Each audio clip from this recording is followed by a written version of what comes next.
alors je suis la branche montréalaise du magazine Black In présentement sur l'ensemble du Canada. C'est une expérience qui est en train d'être menée. C'est tout récent, cela fait que 2 semaines que je représente Black In ici, donc c'est vraiment un plaisir. Pour tout vous dire, pour vous donner l'historique de Black In, c'est 4 femmes, 4 noires françaises de Paris qui ont décidé de faire ce pari, de parler de l'actualité mode, culturelle, vraiment ce qui pourrait intéresser la gente féminine, parce que c'est très important, forcément dans les magazines que l'on retrouve dans tous les différents kiosques, c'est-à-dire tout ce qui est mode, Vogue, Marie-Claire, bien encore elle, certaines femmes noires ne se retrouvent pas. Donc comment, avec les nouveaux supports numériques, technologiques, comment attirer cette gente, comment attirer cette clientèle? Eh bien c'est par Black In. C'est par Black In et voilà, en touchant tout ce qui est américain, européen, sud-américain, puisque je suis également de la Guyane et voilà, ça fait partie un peu de cette diaspora noire qui a besoin d'exister autrement. Et puis présentement à Montréal pour le faire et pour un peu pitcher tout ça, développer, montrer qu'ici également la culture noire elle est belle, elle n'est pas forcément que noire parce qu'elle interagit avec justement ce côté cosmopolite que l'on a à Montréal. Je suis ici pour le montrer. C'est tout simple, puisque on vise la société à la diaspora noire, et puis In pour être vraiment vif justement de tout ce qui pourrait un peu titiller de manière saillante l'actualité noire. Donc on est partout, on couvre tous les shows mode. Récemment, il y avait le Labo Ethnique qui est un défilé de mode très très connu à Paris pour la diaspora noire. Donc c'est vraiment pour être au fait de toutes les actualités que l'on pourrait connaître. C'est vraiment une manière très traditionnelle, conventionnelle de voir le journalisme. C'est celui qui va sur le terrain, celui qui fait de la proximité, celui qui fait de l'investigation, qui va au contact de l'autre et qui peut faire dégager une problématique. Ce qui m'a donné envie de faire du journalisme, c'est la guerre. C'est la première guerre du Golfe. Je voyais un reporter sur le terrain et en fond, très loin, je voyais ces obus qui passaient. Et je la voyais vraiment avec le visage grave qui racontait la situation. Et c'est ce qui m'a donné envie de faire du journalisme. Et j'ai juste l'impression qu'il faut être soi-même, rester objectif, toujours valoir montrer ce qu'on vaut, que je garde toujours cette optique qui est fait du terrain, voyage, découvre et puis va au devant des autres pour montrer leur vrai visage, l'amour, la peur, la pauvreté ou peu importe l'information qu'elle possède.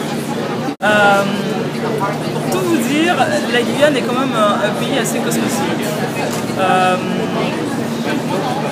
J'ai plutôt des références sud-américaines. Forcément, ce qu'on aura, c'est l'Europe. Et lorsque j'ai voulu faire du journalisme, je n'ai pas forcément de tête d'affiche. Je n'ai pas eu de modèle parce que je ne voulais ressembler à personne. Je voulais juste faire ce qui me plaisait. Et ce qui me plaisait le plus, c'est d'être globe-trotter et d'être reporter sur le terrain. Alors je suis présentement à Montréal, pas forcément pour Black In, mais c'est un accomplissement. J'ai choisi cette destination parce que je suis un peu globe-trotter, globe-trotteuse, je suis un peu globe-trotteuse. J'ai fait ce choix de parcourir le monde. J'ai débuté mes études de journalisme puisque c'est ma fonction, je suis journaliste audiovisuel. J'ai débuté mes études aux États-Unis, à Seattle. J'ai poursuivi mon cursus propre journalistique à Paris. J'ai fait ce choix de terminer mes études journalistiques à Montréal il y a 1 an de cela. Et puis pour avoir évolué ici, j'ai trouvé que Montréal avait ce petit truc qui pouvait faire de moi quelqu'un de plus. Et donc je travaille présentement pour France Télévisions, qui est l'équivalent de Radio-Canada en France. Cette opportunité-là, je l'ai depuis l'âge de 15 ans. C'est vraiment un média qui m'a formé. Je peux dire que j'ai pris la seringue France Télévisions depuis très jeune. Je suis conforme à eux. Et donc, pour avoir, après quelques années, si je puis dire, ne pas avoir eu ce risque du métier, depuis très jeune, avoir toujours cette facilité d'évoluer sans avoir de risque professionnellement, et bien j'ai fait ce choix, voilà, cette année, de dire non à l'opportunité qui m'était offerte par France Télévisions, qui était très belle. Beaucoup me prennent pour une folle parce que voilà, c'était quand même quelque chose de magnifique. Donc j'ai fait ce choix de me risquer, de m'accomplir et de venir à Montréal. Donc là, présentement, je suis là en freelance. Ça n'a fait que 2 mois. J'arrive le 1er juillet dernier et c'est tout un plaisir. Je dirais que je marche un peu sur des œufs.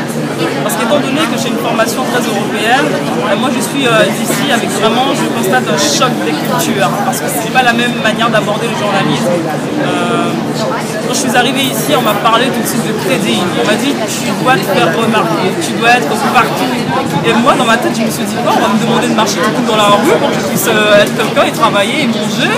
Donc pour moi c'était cette image-là. Dans le milieu européen, tu arrives avec ton CV, il est pertinent, tu trouves du travail. Ici, il faut être quelqu'un. Il faut déjà qu'on ait entendu parler de toi, il faut que tu sois partout.